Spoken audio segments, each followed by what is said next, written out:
Movie start होती है और हमारी मेन कैरेक्टर जिसका नाम है शर्ली ये अपने कुछ क्लाइंट के साथ इंटीमेट होने के लिए एक रिमोट सी जगह पर आई हुई थी। उसके साथ उसकी फ्रेंड्स भी है। वो कहती है मेरी लाइफ में कुछ भी बुरा नहीं हुआ, मेरे अब्यूजिंग पेरेंट्स नहीं थे, मुझे सही से ट्रीट किया गया था। इसका मतलब है ये सब करने का रीज़न कुछ अब्यूज नहीं है। अब ये सब वो क्यों करने लग गए, इसका पीछे का रीज़न हमें फ्लैशबैक में पता चलेगा। फ्लैशबैक स्टार्ट होता है और शर्ली हमें उसके क्लास में दिखती है। शर्ली की दो फ्रेंड्स है, एक का नाम है मलीसा, दूसरी का नाम है ब्रांडा। एक्चुअल में ब्रांडा का ब्रदर शर्ली को लाइक करता है। इनके अब थोड़े दिनों में सैट आने वाली है। इसका मतलब है कॉलेज एडमिशन के लिए बहुत ही इंपॉर्टेंट एग्जाम। इनके टीचर इन्हें कहते हैं इस पर तुम्हारा फ्यूचर डिपेंड करता है, इसे सीरियसली लो। इसके बाद शाम में शर्ली को लेने के लिए माइकल आने वाला था। एक्चुअल में माइकल को एक बेटा है।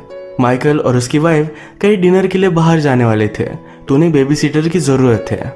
एक्स्ट्रा पैसे कमाने के लिए शर्ली बेबी सीटर का काम करती है। 2-3 घंटे के लिए वो उनके बेटे पर ध्यान रखेगी। माइकल आने वाला था तो शर्ली बहुत ही अच्छे से रेडी होती है। माइकल ने आने पर उसे हाय कहा तो शर्ली मदर के सामने ही शर्मा गई। मदर को बहुत ही अजीब लगता है तो उसे डांटती है और माइकल के साथ भेज देती है। इसके बाद माइकल और उसकी वाइफ ये अपने डिनर के लिए चले गए। इनका डिनर माइकल के एक ओल्ड फ्रेंड के साथ था जो अपना खुद का बिजनेस चलाता है। माइकल को उसके फ्रेंड ने ऑफर दिया क्या कर तुम मेरे साथ काम कर सकते हो।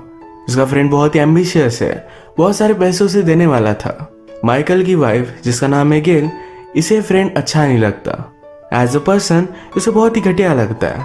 घर पर शर्ली इनके बेटे के साथ थी तो उसके शर्ट पर केचप पड़ जाता है। इसे वॉश करने के लिए वो बेसमेंट में गए। यहाँ पर उसने देखा कि माइकल को एक हॉबी है, वो छोटे छोटे घर वगैरह इस तरह की चीजें बनाता रहता है। उसने यहाँ पर रेलवे ट्रैक्स भी बनाए हुए थे। डिनर पर माइकल बहुत ही एक्साइटेड हो गया। डिनर के बाद गेल से वो बात करता है कि उसे उसके फ्रेंड के साथ जॉब करना चाहिए। गेल उसे कहती है कि तुम जहाँ पर भी काम कर रहे हो ये सब कुछ सही है, उसे जो सिक्योरिटी यहाँ मिलती है ये सबसे ज्यादा इम्पोर्टेंट है। चलते चलते ये रेल के ट्रैक्स पर आए। माइकल कहता है क्या तुम्हें ये ट्रैक्स याद है, यहीं पर ये फर्स्ट टाइम मिले थे। वो गेल के साथ जाकर इसे विजिट करना चाहता था। गेल अपने बेटे के लिए वरीड थी तो उसे जल्दी घर जाना था। क्लियरली इन हस्बैंड वाइफ में बहुत ज्यादा कंट्रास्ट है। शर्ली घर पर एक एक चीज साफ करने लग गई थी। उसे कोई भी चीज गलत अच्छी नहीं लगती। वो सारी चीजें साफ कर रही थी तभी माइकल और वो घर पर पहुंच गए। माइकल उसे अपनी गाड़ी में घर छोड़ देता है। कहता है क्या तुमने खाना खाया। शर्ली कहती कि नहीं। फिर वो उसे एक डाइनर पर लेकर आया। माइकल कहता है मुझे रात में नींद नहीं आती। शर्ली को भी नहीं आती है।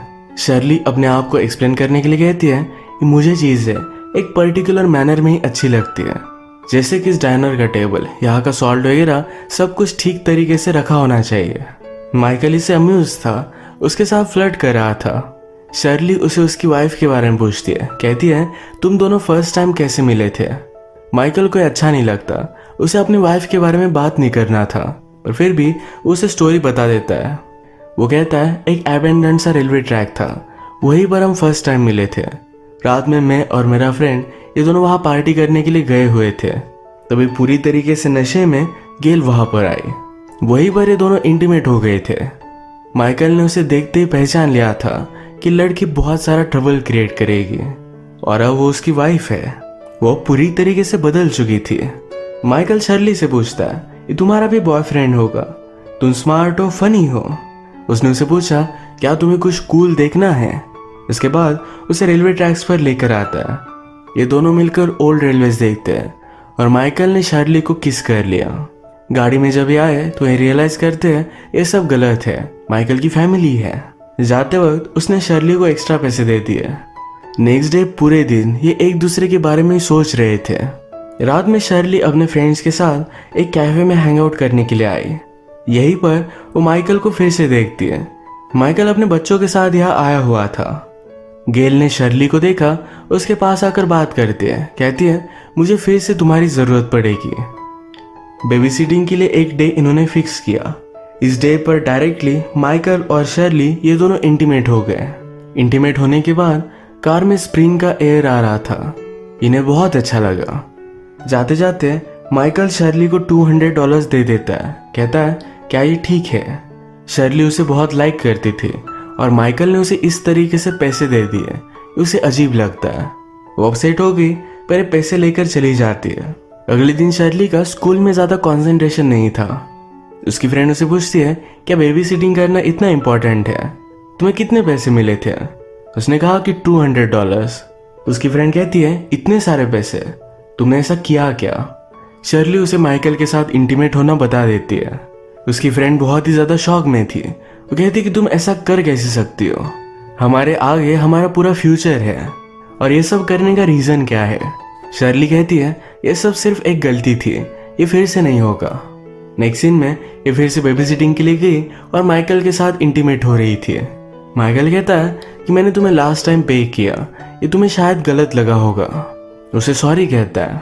इसने कहा, तुमने कुछ भी बोला नहीं। शर्ली कहती है, वैसे भी जनरली मैं कुछ भी बोलती नहीं। उसे ये सब करना अच्छा लगने लग गया था। जो भी माइकल आजकल कर रहा था, ये सब चीजें उसने अपने फ्रेंड से कही। फ्रेंड को ये बहुत ही गलत लगता है। वो कहता है, क्या तुम्हारी लाइफ में कुछ प्रॉब्लम चल रहे हैं? माइकल कहता है कि ऐसा कुछ भी नहीं, प्लीज किसी को भी इस बारे में बताना मत। अब फ्रेंड को ये सब बात पता चल गई तो उसे भी शर्ली की तरह एक बेबी सिटर की जरूरत थी। शर्ली ने इस पर सोचा, अपनी फ्रेंड मलिसा को भेज दिया। शर्ली की फ्रेंड और माइकल का फ्रेंड ये दोनों फिर इंटीमेट हो जाते हैं। ये सब कर कर जब मलिसा शर्ली को मिलने के लिए आई तो शर्ली कहती है, ये सारी चीजें मैंने सेटअप की थी, तुम मुझे इसके लिए 20% दे सकती हो। मलिसा को भी ये बात ठीक लगी। इसके बाद ये सब करना इनका स्टार्ट हो गया था। इनके कस्टमर और भी बढ़ने लग गए। एक दिन इन्हें 3 लोगों की जरूरत थी। शर्ली और मलिसा ये 2 ही थे तो उन्हें और एक बेबी सिटर की जरूरत पड़ेगी। ये आइडिया मलिसा ने उसे दिया। मलिसा शर्ली को उनकी और एक फ्रेंड जिसका नाम है ब्रांडा, इसे इनमें इन्वॉल्व करने के लिए कहती है। ब्रांडा वैसे तो डिस्टिंक्ट रहती है। मलिसा ने कहा कि वो क्या करेगी क्या नहीं, ये सब उसे फिगर आउट करने दो। पार्टी के बाहर ब्रांडा का ब्रदर जो शर्ली को लाइक करता है उसके पास आया। उसे किस करता है और कहता है, थर्ड में किस बहुत अच्छी लगती है, और फिर इसके बाद वो चला गया। शर्ली जब घर पर आई तो माइकल उसकी खिड़की में वेट कर रहा था। ये दोनों इंटीमेट होने लग जाते हैं। तभी शर्ली के फादर आ गए। माइकल बेड के नीचे छुप गया। फादर शर्ली से पूछते हैं कि ब्रांडा का ब्रदर तुम्हें छोड़ने के लिए आया था, क्या तुम दोनों में कुछ है? शर्ली कहती है कि ऐसा कुछ भी नहीं। बेड के नीचे माइकल को शर्ली के पैसे मिल गए।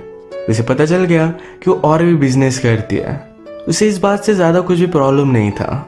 शर्ली की फ्रेंड ब्रांडा ये फर्स्ट टाइम बेबी सिटिंग के लिए गई। उसे शर्ली ने बताया नहीं था कि उसे इंटीमेट होना पड़ेगा, जिसे वो बेबी सिट कर रही थी। उसके फादर ब्रांडा को जंगल में लेकर आते हैं। किस करने के लिए उसके पास आए। ब्रांडा कहती तुम ये क्या कर रहे हो?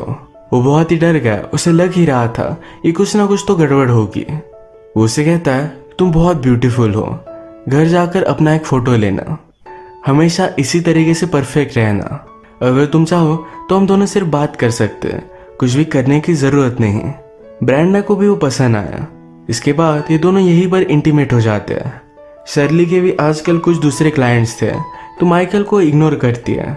शर्ली जब घर पर आई तो उसकी फ्रेंड ब्रांडा उसका वेट कर रही थी। वो कहती है, मुझे लगा ही था कुछ ना कुछ तो गलत चल रहा है, कितना टाइम हो गया?